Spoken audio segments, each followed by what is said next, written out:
You enjoy making others laugh? Do you find that all of your characters are hilarious, all of their interactions just crack you up? Then maybe you're a comedy writer. Unfortunately, I am not an expert in this field, so I just want to throw that out there at the very beginning.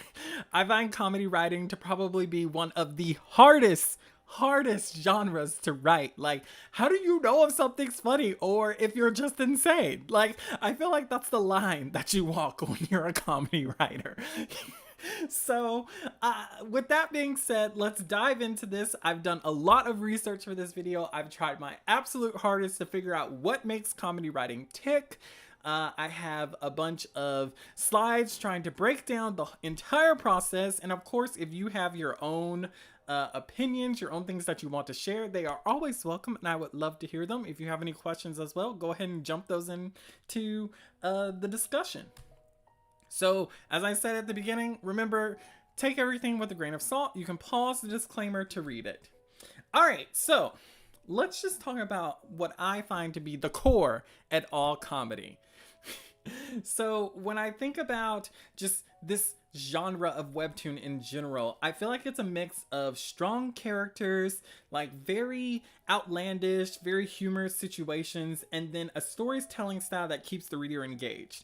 And I have kind of a step-by-step guide that's going to like put you on the right track to building this hilarious webtoon that you definitely want to do if you're entering this genre. Sean said, people say I'm funny, but then again, looks aren't everything. See, comedy goal right there. Chiku, oh, please talk about slice of life too, because that genre is all over the place on Webtoon. So this is going to include bits of slice of life. I will refer to it here and there. So just if you have any specific questions that you want answered, you know, there's always the Q&A. But just like what I did with the thriller and the horror, a lot of aspects of comedy can apply to slice of life. So I'll be using them interchangeably at certain instances, but hopefully I can give you some decent advice. Are you? Well. Everyone's favorite is here. Snaps in the chat for are you? So let's talk about the very beginning. I think in order to have a hilarious webtoon, you have to start with the concept, and this goes for slice of life as well. So decide, you know, a number of different things that you want to do. Is this going to be a slice of life? Is it going to be a parody? Is it going to be something with really outlandish, absurd humor? Is it going to be like a more romantic comedy? Or is it going to be like a workplace, like school type of comedy? And so I have some examples there. You can definitely screenshot it so that you have those to reference and look up if one of these genres particularly applies to you. But I think it's really important to look at what type of story you want to tell. So, like for instance, when we think about a romantic comedy, we kind of touched on this when we did our Walk for Love discussion. I really felt like its wheelhouse was in that romantic comedy genre, and so it really makes you think about the core of what's going to be funny. It's going to be the relationship between these two characters. It's going to be moments between these two characters that are absurd, but the audience will enjoy. Then when you think about the workplace or school, there's so many moments where, like, when you're working or when you're in school in this environment, that there are things that are just funny from living in that space. So you think about, like, with work, like maybe it's for example, I think a really good example of this is if you've ever seen the show Superstore. And so it's all about the employees working at like a Walmart, Target sort of situation, and it's about like their interactions with each other. It's about their interactions with strange customers, and it's very humorous because, like, in some aspects it's funny on the surface level, but for anyone that's ever worked in that field, it's even more funny because it's like, this is exactly how they are. Even though the show pushes a lot of the personalities to a 10, it's very relatable, very understandable. And so when we think of like the absurd humor, so this would be like your more outlandish, like out there type of comedies. I'm not a huge fan of it, but I think things like Monty Python, something like that, could be in that wheelhouse where like people might find it like very hilarious. Maybe even Rick and Morty could be considered like a absurd type of humor. I kind of categorize Rick and Morty more as like a satire sort of vibe, but you know, that's just me. So you also, speaking of satire and parody, you have things where, you know, you could be obsessed with something, like let's use everyone's favorite Twilight, and so you write an outlandish like version of Twilight where it's just hilarious. Like, instead of Bella taking herself seriously, she knows that she's a walking plank, and she understands that she does not know why all the boys love her or why they should, but they just do. And it's not because she's talented or beautiful, it's because she exists. Like, that could be very funny. So really consider your concept. Consider what area you want to look into, what area you want to develop. This would be the starting point for how you can start developing your humor. Start thinking about like this situation, this genre, this concept, and determine what you find to be funny about it and kind of build from there. Chiku said, oh my god, you mean vampires suck? Yeah, exactly. Okay, number 2, let's talk about strong and funny characters. So, I think every comedy has to have a strong cast. Like, the personalities have to shine through. Like, everybody should be almost identifiable by a single quality. Like, you might have the dumb one, you might have the jock, the hot girl, you might have the shy boy. Like, all of this, like, they can be nuanced, they can have other layers to them, but at a first glance, like, this is what stands out to them. They're freakish, unnatural, outlandish, bigger than life personality. So give them these exaggerated personalities and think about their quirks and think about how they can create funny situations. A perfect study of this, in my opinion, would be Psyche K. They push those personalities so far that it's very understandable why they're doing it, but it's hilarious. Like, I always think about the character who is like living in his own fantasy world. He's obsessed with an organization called Dark Reunion, and he like blames them for everything. And like, he knows it's fantasy, but also the fact that he takes it so seriously at the same time is hilarious. You think about, like, also from that cast, the perfect pretty girl, and how like everything she does is supposed to be perfect and flawless, and all the boys really do love her, and she actually is beautiful, but her charms are the main character is immune to her charms, and this frustrates her. And so you have all of these fun moments from her being frustrated because like her abilities are not working on him. So you create such dynamic and unique abilities when you have these strong personalities within your cast. You can easily create situations where you subvert or give them a chance to really shine in their perspective role. So this is where I was leading to in terms of like playing with the stereotypes, but also subverting them. So I gave you a bit of an example, a super intelligent character who keeps losing to a clueless fool. So I love this trope where there's a character that's like max level genius, but then there's like the dumb character that's always correcting them. That's always like, this is not right, this is wrong. And so it just makes for these beautiful moments of like hilarity, because we as the audience understand like how big brain this character is, and we also understand how dumb the other character is, but it creates these fun moments, these moments where like both characters can shine and both characters can also be humanized. So just because you have a character playing a particular role doesn't mean that someone cannot defeat them at that role. So the intelligent character can be defeated by other characters in a battle of intelligence.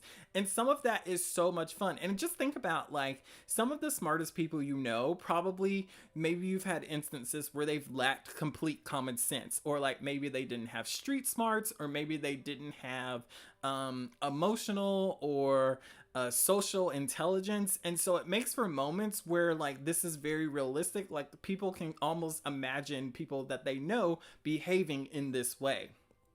So this is where I'm talking about the clashing. So making them clash. Opposites really do create that fun comedy. So a serious character and a grumpy character paired together with a energetic and chaotic one will often lead to like really hilarious moments. And just think about some of like the funniest characters that you know of. A lot of times they're paired with other characters that are the complete opposite, and it's just a perfect balance so that the tone is not always one note. Like having a gloomy character surrounding themselves by other gloomy characters, I mean, could it be funny? Probably. Like, I think Adam's Family, but also introducing a character that's all rainbows and butterflies just makes for such a delicious balance, which makes for such like unexpected behaviors and unexpected intentions. It's just so much fun. Chiku said, so basically create contrast. You can. I think going back to the Addams Family, it's very one note. So you don't always have to create contrast. But I just think like having that contrasting personality, having that different perspective makes creating the comedy a little bit easier.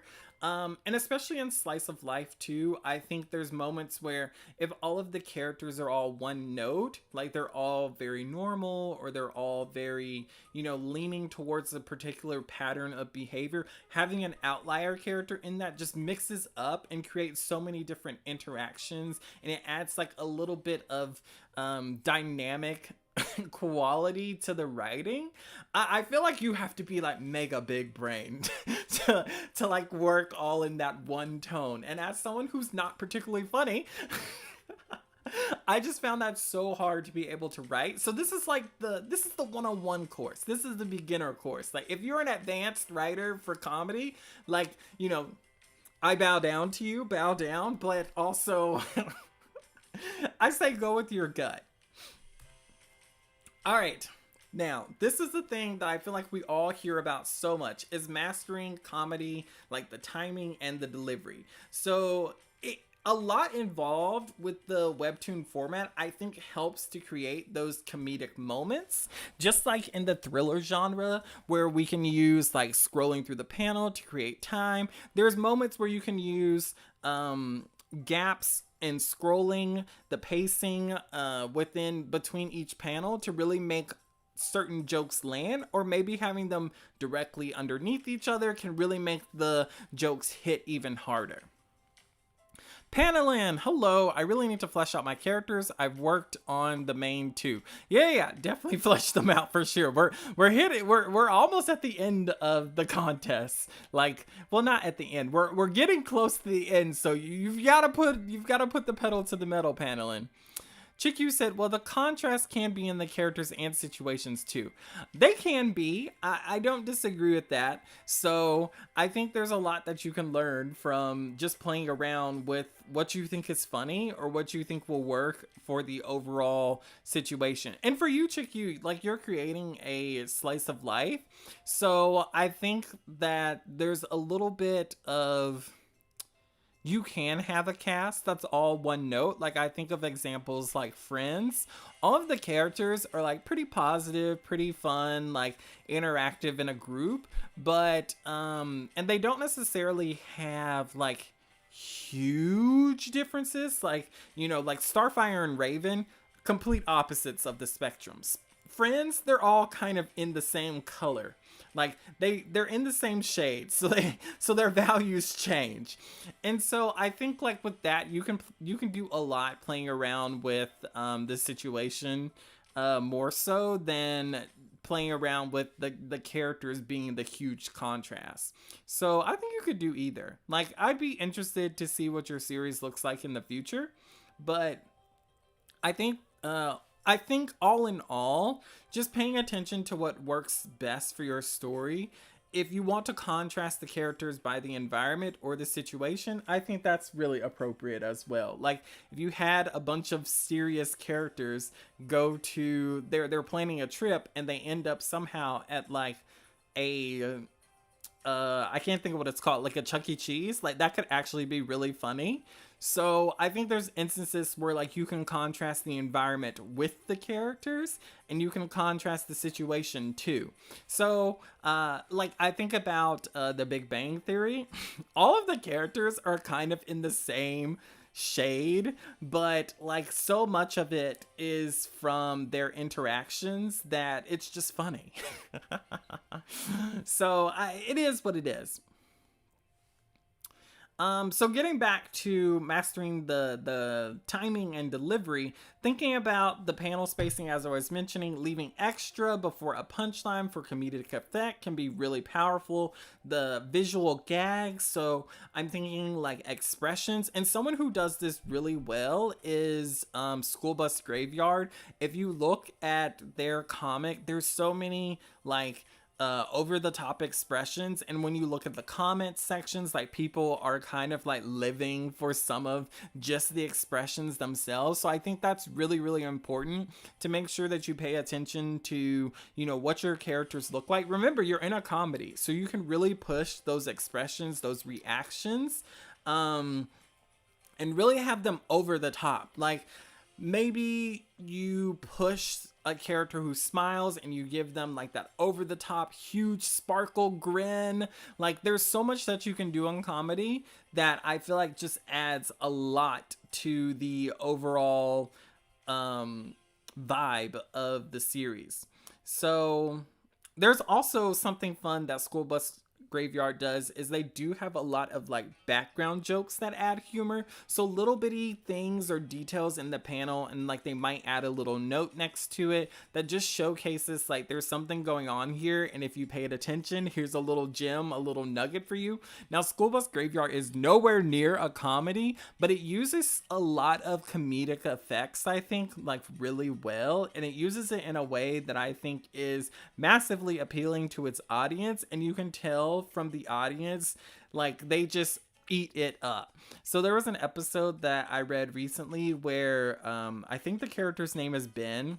He doesn't speak, and so they were trying to find him a whistle, and he finally gets a whistle, and the way the artist drew him and the whistle was just so adorable, and the comment section ate it up. Like they thought it was funny, they thought it was, you know, really fit his character. Like all of it was so good. So it's little moments like that, and it was in the background, like it wasn't even a big deal, like no one really drawed attention to it, but the audience loved it.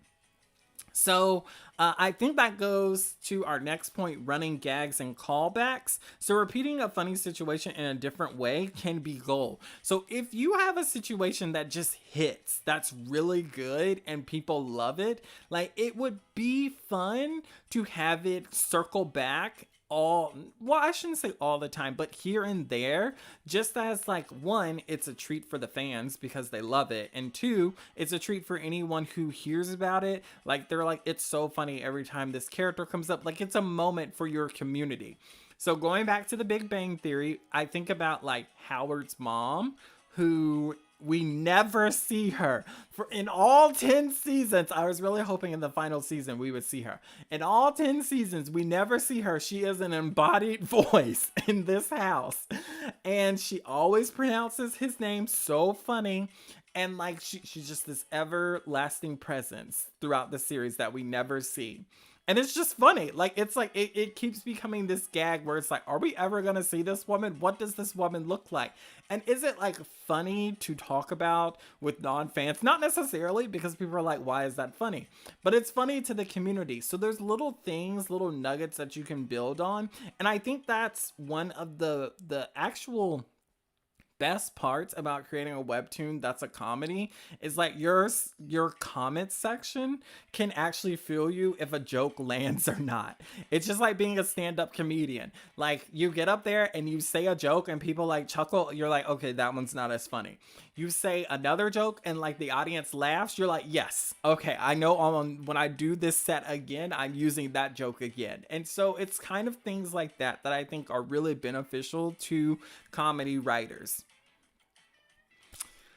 Hiram, hello. Contrast and character dynamics. Yep, I think that's super important. 15 panels for comedy is an odd choice. Most comedy comics are 4 to 8 panels. So I would agree. I think with Webtoons, they're trying to do, I bring it up in my slideshow. I don't remember when, but I think what Webtoons is trying to do is long form storytelling comedy. So a running series of comedy instead of not necessarily episodic. Man, my mind is blanking on it. But instead of it just being like a joke or gag comic. There's like a running story. And I think Webtoons wants more of those series than like they want a Psyche K. They want a Delicious in Dungeon sort of situation. Like Delicious in Dungeon is like not really a comedy anymore in my opinion, but like I think that's the goal. Like they want something like that opposed to just like a gag comic. Lena, hello. Shout out to Lena's series. Not series, to YouTube. Like, if you haven't checked it out, she's making some amazing content and she's actually super funny. Like, if you wanna discover a good comedian, go check out Lena.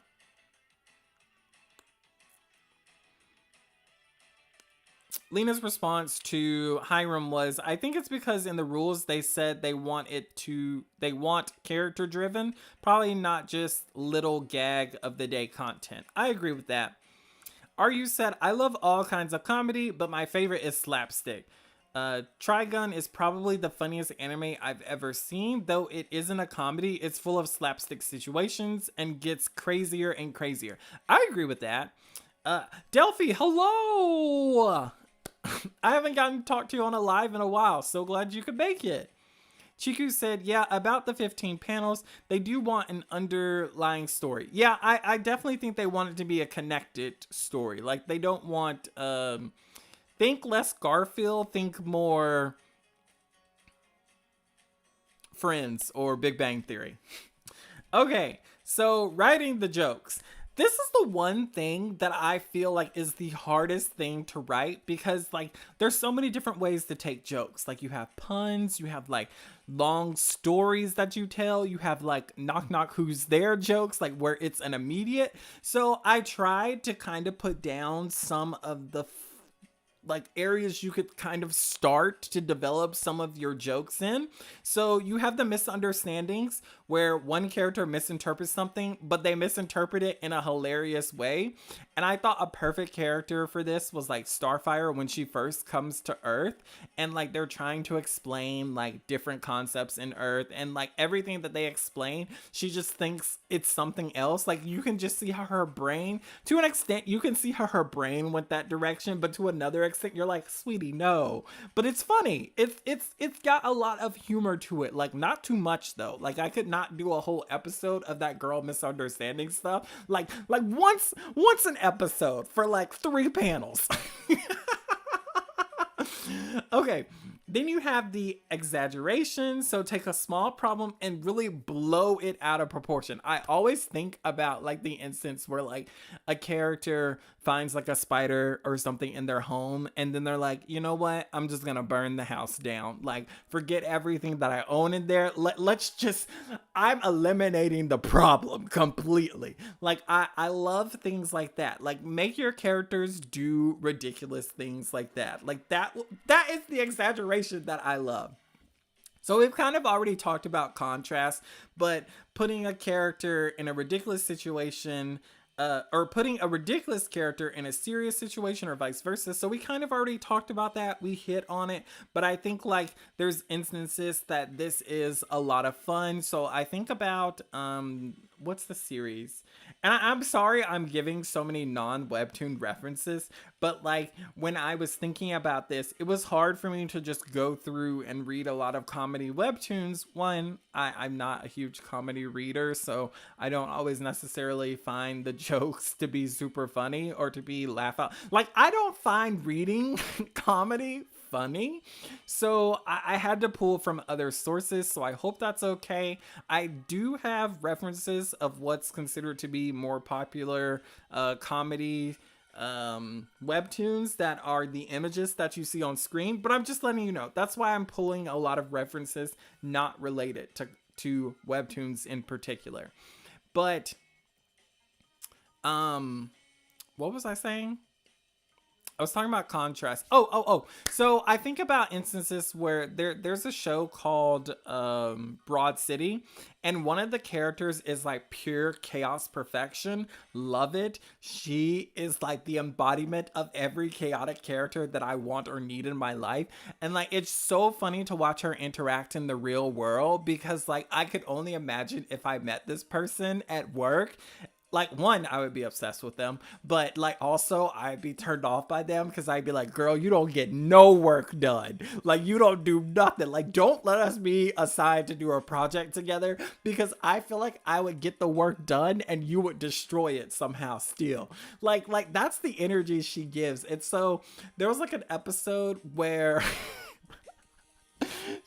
we finally see her at her actual job, and like you think, okay, maybe she's gonna like code switch and be like super professional. No, like still chaotic gremlin, and like everybody else in the office was like serious, and it was just chef's kiss, comedy gold, because like that experience is so relatable.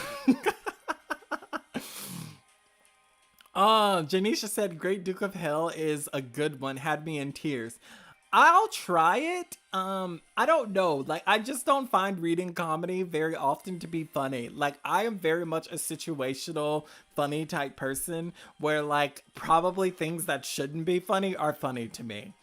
Okay, another thing that I thought was like wordplay or puns. So you can do a lot with like creative language. So dad jokes, that sort of vibe. And then you have like meta humor. So where you break the fourth wall or make fun of storytelling tropes. So we kind of touched on this a little bit earlier, but your whole concept could be very meta.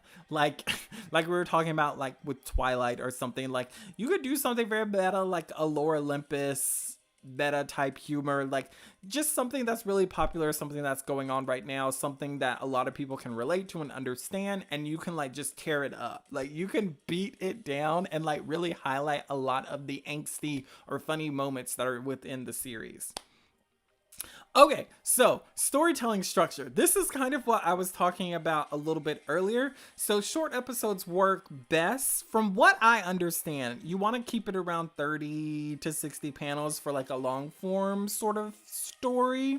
One joke per episode with a few mini jokes leading up to a big punchline. So I think there should be a big hilarious moment in like every episode, but there should be like little mini funny things. So like maybe the joke for one episode could be like, if we go back to this slide, so maybe you do a lot of puns throughout like the whole episode, and then you get to like a big exaggeration, like that is the overall like hilarity of the episode. So you can mix and match sort of these 5 points that I have here to really build in the episode. And then you have your situational versus gag-based comedy. Decide if your webtoon will have like a continuous storyline where it's building upon itself, or if it'll be more episodic with like separate funny events. So like you could think about a story where the characters are all in one setting. Like for instance, they could all be at a gym. And so the gym like episode, it could be something funny about the gym every day, like bench press episode, squat day episode, going to get a smoothie in the gym episode, and like all of that could be very episodic. Or you could go the reverse where it's like a character goes to his gym and it's his journey from going from being like a stick figure to like a to like a hot boy summer sort of vibe. So like, and that could be like the long form storytelling. So I think that's also really important to decide, like which route are you going to go? All right, now we get into art style and its expression. And so I kind of touched on art style a little bit, I think. Oh no, I touched on expression a little bit, so I may not go as far into that as I did earlier, but thinking about your art style and the way you draw, I feel like any art style can work to a degree. And from what I've seen, like there's so many different varieties. Like some styles look very manhwa, like very like romance. Some have like a more action vibe, but are still comedy. So like don't limit yourself, but also think about like there are things within comedy webtoons that they do push harder than they would per se in the other genres. So really focusing in on the expressions is important. All right, so looking at my 3 points, you don't need super detailed art. Comedy webtoons also have a more simple and expressive art style. So focusing in on those emotions. And if we look at the reference that I have here, this is Alexseed.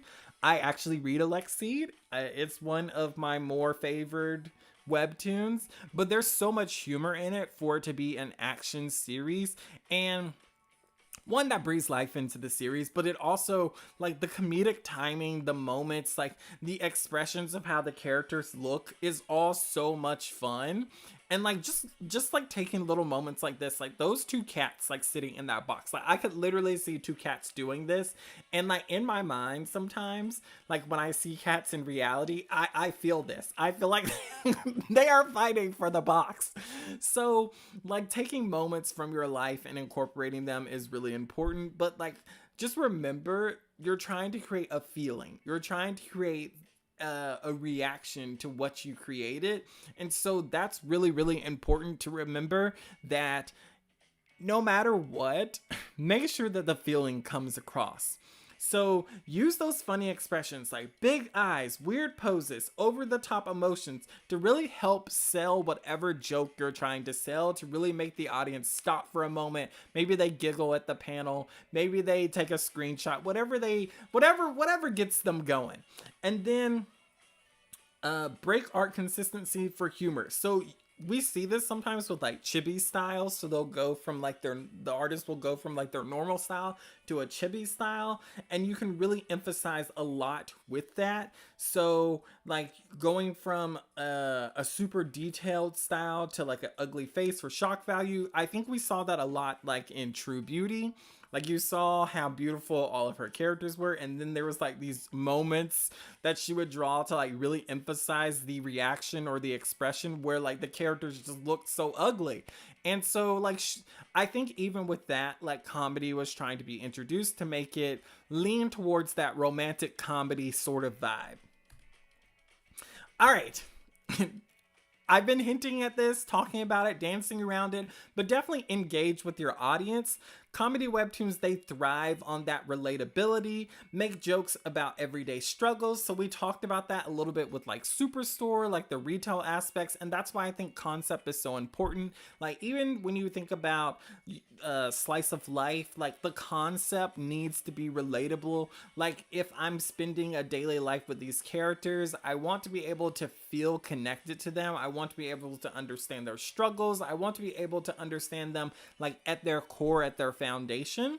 And so use reader interactions. You can have like highlighting fun comments, you can do polls, and just really engage within the community. Like a lot of times, like we think about like meme culture, like that's from like fans, like that's from fans engaging in the content. So be aware of what the fans like. And that's why I feel like the comedy genre benefits so much, especially if it's like episodic.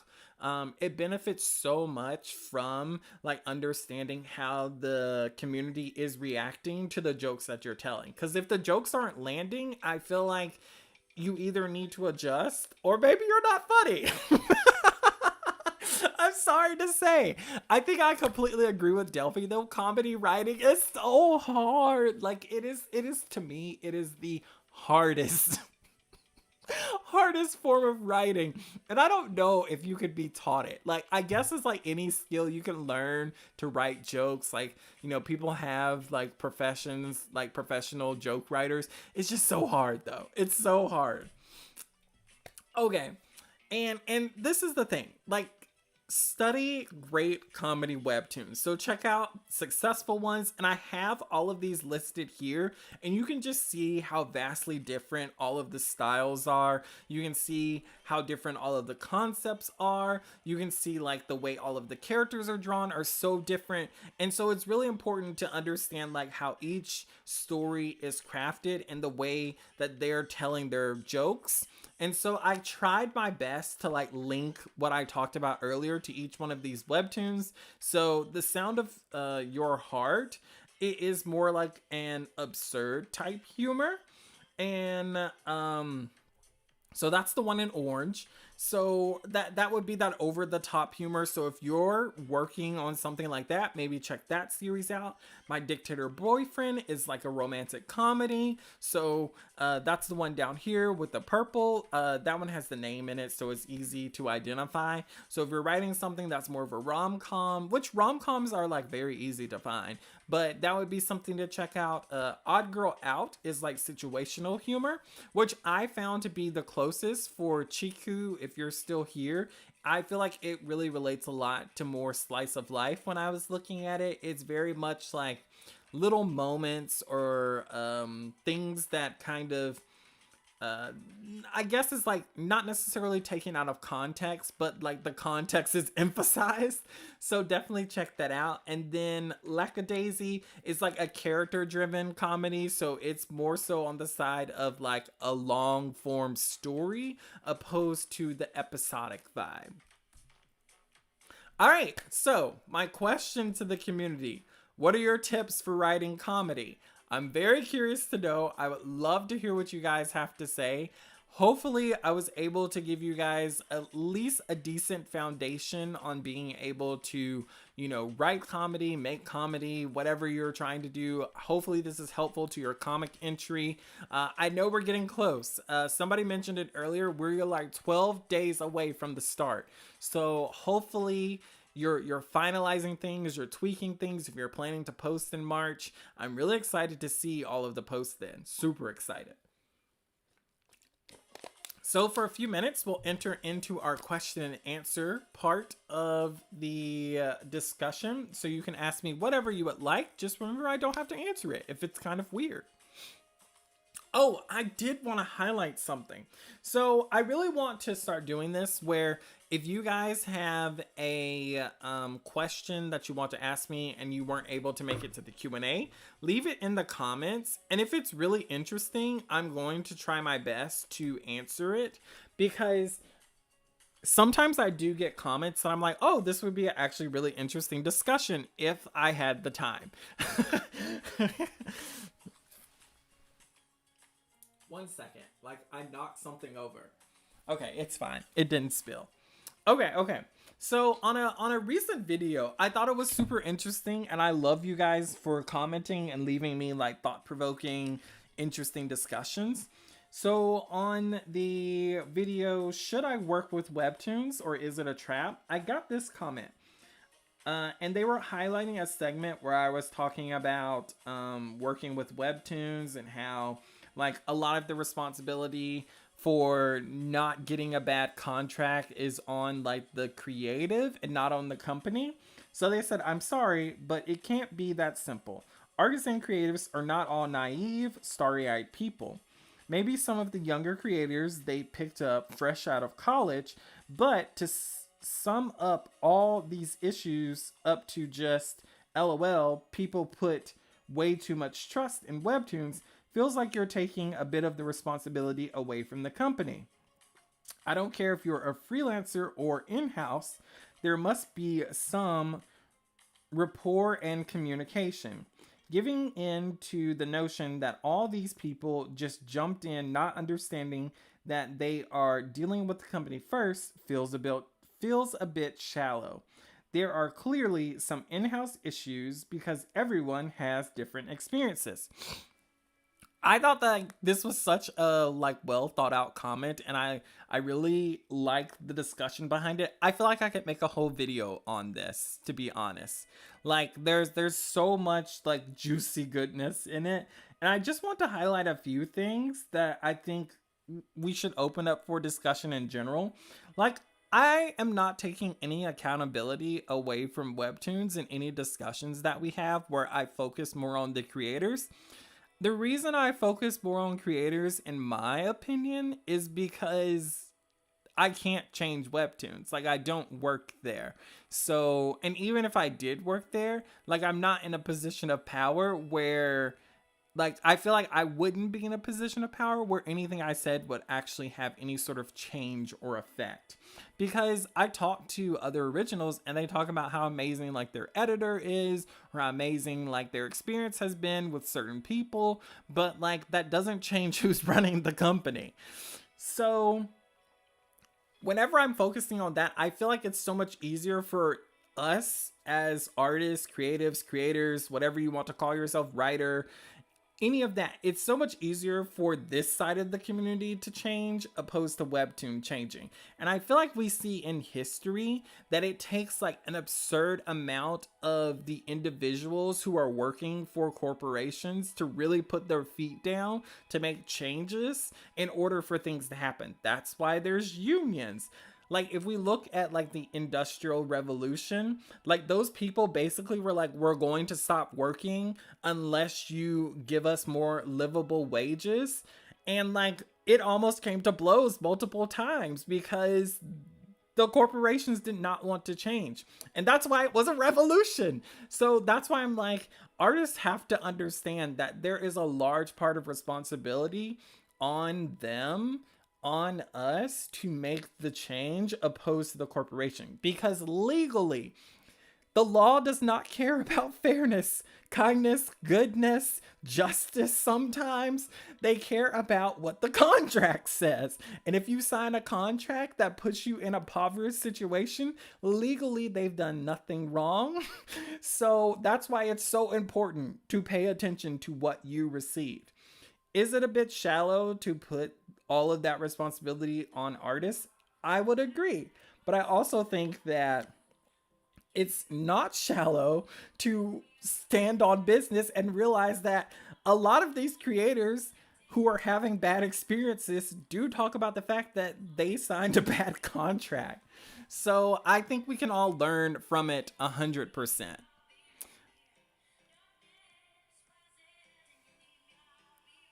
Lou said, I agree with Apollo. Study comedies outside of web comics and study other genres as well because comedy can come from anywhere. I agree. Comedy can come from anything and anywhere. Raccoon Cube said, step one, be funny. Step two, make profit. That is the dream, my man. Like, just create whatever you want and make your own profit. Hiram said, let characters be stupid. I think sometimes people are afraid for their characters to be ugly.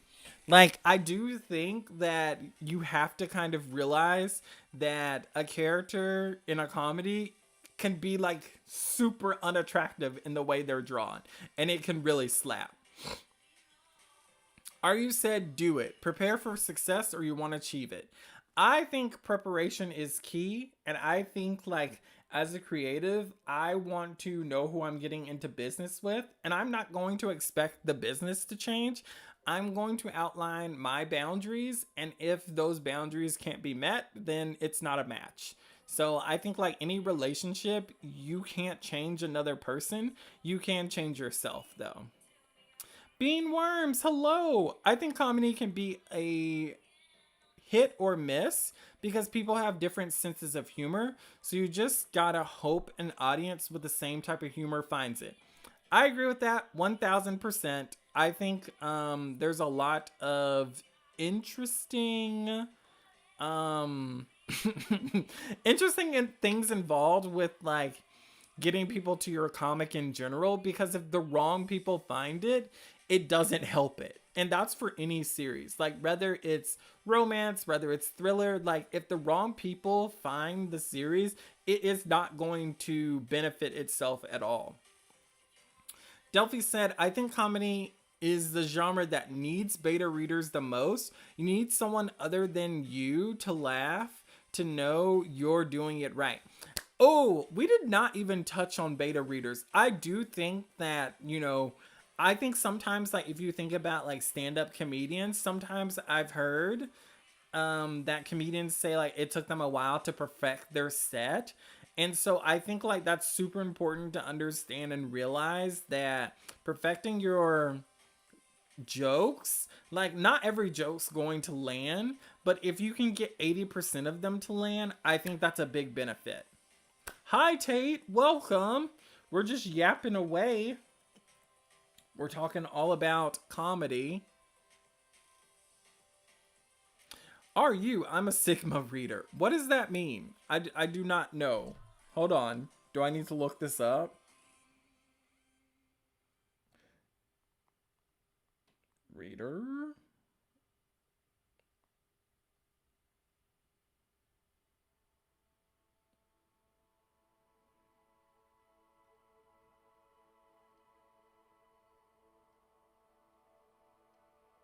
Oh, okay. So this says Sigma readers read your entire 2K word manuscript in 3 days, but never speaks to you again, so you never hear their feedback. They just edit it in a literary masterpiece themselves and then become famous by publishing it under their own name. Since it's so much better than yours, it's legally not infringing or anything. Your work sucks too much to be considered the same. Wow, that's like next level.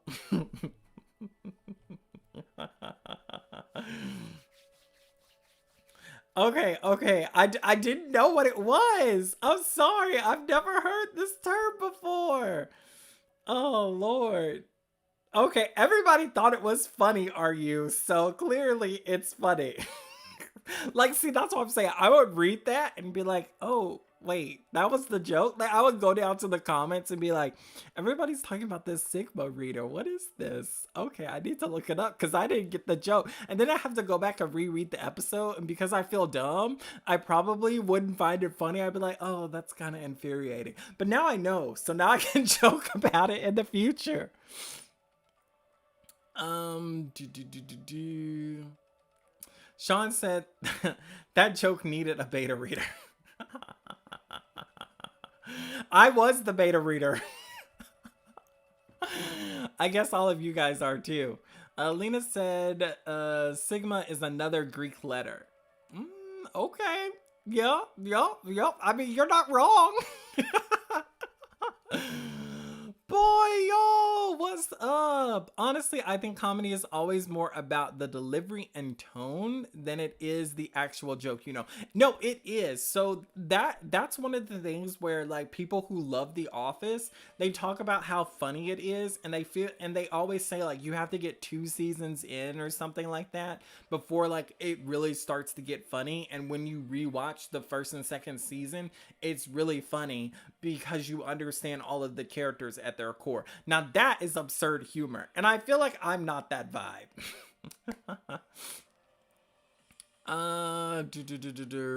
Raccoon Cube said it's okay, we still love you. Oh, thank you. Hearts to you all. Like I'm sorry. Like I was really okay. Let me just be like 1000% transparent with you guys right now.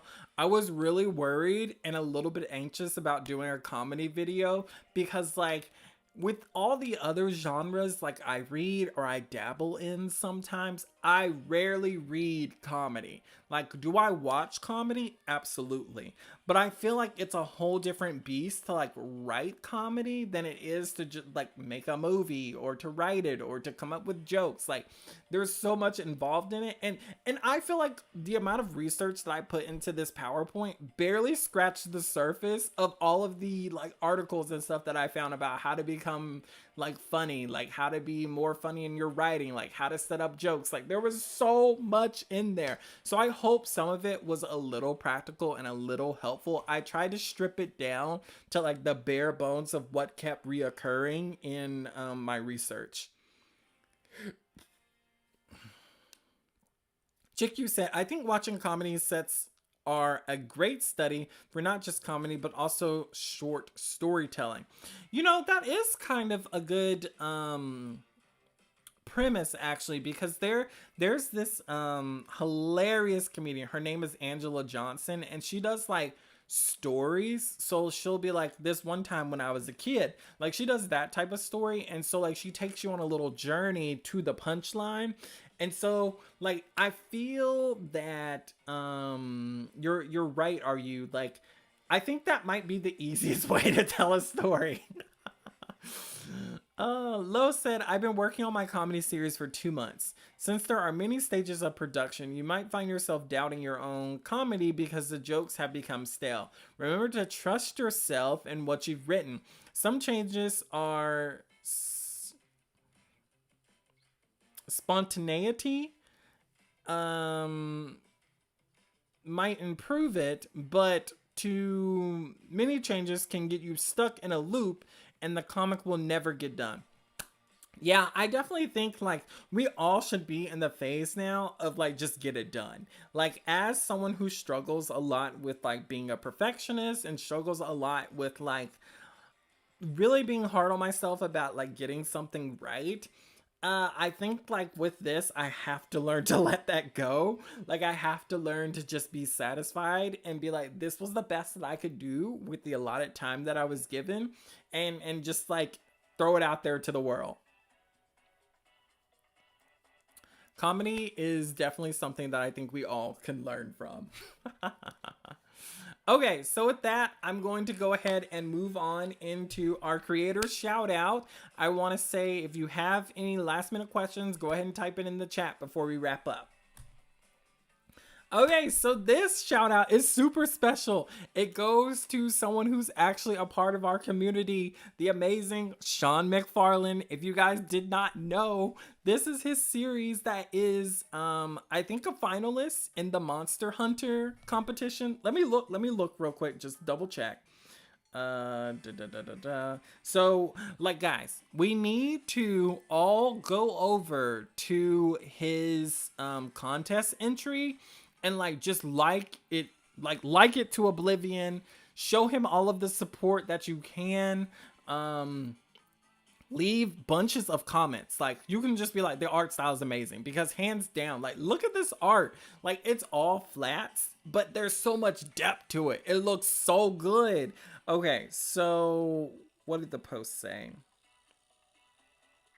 It says, congrats to our finalists for the Monster Hunter Wilds X Webtoon contest. And he's one of the finalists, so we gotta support it. Like, guys, please, please, please, please.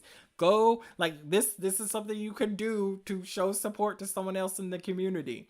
Like, this is something I would do for you. I would shout you out too if you were a part of the community. I mean, I do shout out people, but I'm just saying, like, this is something like we can actually have an impact on, and like we can be that change that I was talking about. Like we can help people set themselves up for more power. Like, let's do it. Let's do it. Okay. I don't know if anyone else can relate, but brain rot memes have morphed how I view jokes. I don't know if I can relate. Yes, there is a link. The link to Sean's comic is in the description. If I need to, I can put a link into the chat. Let me go ahead and do that. I'll pull it up real quick, and then I will put it in the chat to make sure that we get this right. Let's see.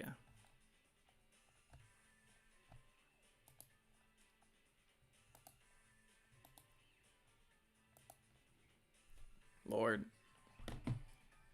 Okay. One second. I was back. Okay, so here is the link. It took me a second to find it. There it is. So just click there and leave a comment. Do what you need to do. All right, I am going to do, that is going to be the first thing I do when I get off of here. I haven't read it yet, so I'm going to read the episodes and I'm going to leave comments. Show my support. All right, oh, you guys are so sweet. Yes. Give Sean all the support. Oh, Sean, you don't even have to render your art. It's so good. Like, top tier. I love it. Okay. So with all of that, I just want to say thank you so much for your support. I look forward to our next video. Oh, I forgot to mention this to everyone. I'm going back to my chaotic schedule right now. So live streams are going to kind of be popping up here randomly right now. Like, scheduling them out just is not working for the time being. Like, I just have too much going on. So I'm going to do my best to keep streams consistent, keep you guys well fed. But I'm entering the phase now with my own comic entry where a lot of time is being spent on drawing. So it's just getting harder for me to do research and to do breakdowns like this. But we only have one more genre to cover, and I feel like we technically covered it with all of the CTA videos I did. I'm also doing an interview with the CTA winner from they were the second place winner for Flag Bearer. We're going to be doing that on Monday. I'm going to make an Instagram post about it and a community post so that you guys know what's going on. So be prepared to come, come and bring your questions. Like, he's going to answer everything that he can within reason. So this is our chance to kind of learn a little bit more specifically from a creator who has won within the contest. So looking forward to that. That's going to be a lot of fun. All right, so I got another fan art. I don't know what you guys are doing, but I am being spoiled so much right now. I'm obsessed with this. Like, I actually do not know the back design for Apollo. I've never thought about it, but I love this now, and it's canon. Like, that's what the back looks like. It's official. So this looks so good. I love the flow of the hair. I love the expression. I love the movement. It's so good. I love it. Thank you so much. Like, you guys, whenever I get fan art, it means so much to me, like more than you guys can imagine, especially since it's unsolicited. Like, I'm still thinking I might do something to celebrate reaching the 1,000K, and I've been thinking about doing a draw this in your style. So maybe we'll do that. All right. Thank you to my patrons, you guys supporting me. Patreon content coming this week. I'm going to be doing some more Queen's Games, outfit design work. I'm trying to get that finished, so be expecting a video on that at some point. I don't know when yet. Most likely on Sunday, though. Sunday seems to be the best day for me to do Patreon stuff. But all right, I will catch you all in the next video. Bye-bye.